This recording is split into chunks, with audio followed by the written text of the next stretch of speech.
quatrième temps, dirigeons-nous sur les produits à recevoir ou factures à établir. Et donc les produits à recevoir sont des produits qui concernent l'exercice N, mais qui seront comptabilisés que en N+1. Ainsi, il sera nécessaire de rattacher ce produit à l'exercice concerné, c'est-à-dire l'exercice N, et on procédera au traitement en 3 étapes. Dans un premier temps, on retrouve la régularisation au 31 décembre N, qui nous permet d'intégrer le produit à l'exercice N. C'est le produit qui nous manque. Puis, dans un deuxième temps, on aura la contrepassation ou l'extourne, c'est-à-dire l'annulation de la régularisation que nous avons effectuée pour éviter d'avoir 2 fois le même produit. Et enfin, la comptabilisation du produit à l'établissement de la facture en N+1, courant N+1, lorsqu'il est réellement réalisé. Ainsi, nous avons intégré le produit en N, nous l'avons annulé en N+1 pour éviter une double comptabilisation, un double produit. Et enfin, arrive le vrai produit dans un troisième temps. On a décalé finalement l'impact sur le résultat, puisqu'on l'a mis sur le résultat de N, au lieu de le laisser en N+1. Ainsi, prenons un exemple pour illustrer. Avec une location de bureau qui est facturée par l'entreprise à un client, et elle émet des factures semestrielles de 6 000 € à terme. Et donc, on n'a pas encore établi la facture au 31 décembre N, et la période qui est concernée va du 1er septembre N au 1er mars N+1. On comprend que la facture est établie le 1er mars N+1 au terme de la période. Ainsi, pour la location de bureau, on va s'interroger sur ce qui nous manque dans l'exercice N, puisque la facture n'arrivera qu'en N+1. Eh bien, il nous manque la période qui va du 1er septembre N au 31 décembre N, soit 4 mois sur 6 mois, une période totale de 6 mois. Et donc, on va procéder à la régularisation suivante, on va procéder à l'inscription en produit de location pour 4/6 de 6 000 qui viendront impacter le résultat N, puisque c'est un produit qui concerne la période de N, l'exercice N, ce qui fera 4 000 €. Puis, on annulera et extournera au 1er janvier N+1 pour éviter la double comptabilisation du même produit. Et enfin, arrivera la date du 1er mars N+1 où on va établir la facture nous-mêmes, on va l'établir et l'envoyer.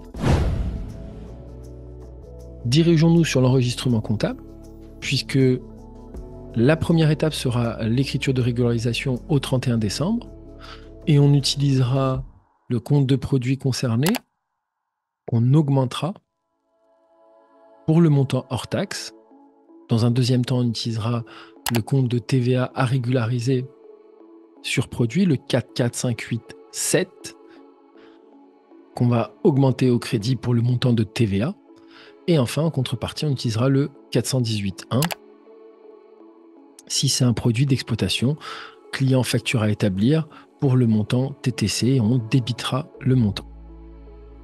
Dans un deuxième temps, au 1er janvier N+1, à l'ouverture de l'exercice, il faudra contrepasser l'écriture de régularisation. Ainsi, on diminuera le compte de produit pour le montant hors taxe, pour le même montant hors taxe. On diminuera le compte de TVA à régulariser 44587 pour le montant de TVA, et on diminuera le compte d'actifs client facture à établir en 418.1 pour le montant TTC. Arrive dans une troisième étape la comptabilisation de la facture à son émission. Et donc, on enregistrera le produit tout à fait normalement pour le montant réel de la facture, pour son montant hors taxe, le montant de TVA en 44571 et la créance client pour le montant TTC. Dans le cadre des produits à recevoir, il faut savoir qu'on devra utiliser un compte de créance à débiter en TTC particulier en fonction du compte de produit que l'on utilisera. Tout comme pour les charges à payer, eh bien, on sera attentif à la nature du compte de produit pour bien définir le compte de créance à débiter. Donc pour les ventes en 70, de 70 à 73 inclus, eh bien, on utilisera le compte 418.1 client facture à établir. Pour les subventions d'exploitation en 74, on utilisera le compte de créance à débiter 441 état subvention à recevoir. Pour les subventions d'équilibre en 77-15, eh bien, on utilisera le compte 4487 état produit à recevoir. Pour les autres produits de gestion courante en 75, on utilisera le compte 468 débiteur divers produit à recevoir. Pour les produits financiers, on utilisera les comptes 2768 autres immobilisations financières intérêts courus lorsqu'ils concerneront des titres immobilisés, le 4188 pour les clients intérêts courus lorsqu'ils concerneront des produits issus d'intérêts et de retard de paiement, le 508 VMP intérêts courus lorsqu'on aura de l'intérêt couru sur par exemple des obligations, et enfin le 5187 intérêts courus à recevoir sur emprunt émis. Enfin, dans le cadre des RRR, donc on retrouvera le 609, le 619 et le 629 qui sont respectivement RRR obtenus sur achat, 619 RRR obtenus sur service extérieur et 629 RRR obtenus sur autres services extérieurs, eh bien on utilisera le compte 4098 fournisseur débiteur RRR à obtenir pour intégrer le rabais, remise ou ristourne obtenu mais qui n'est pas encore dans la comptabilité.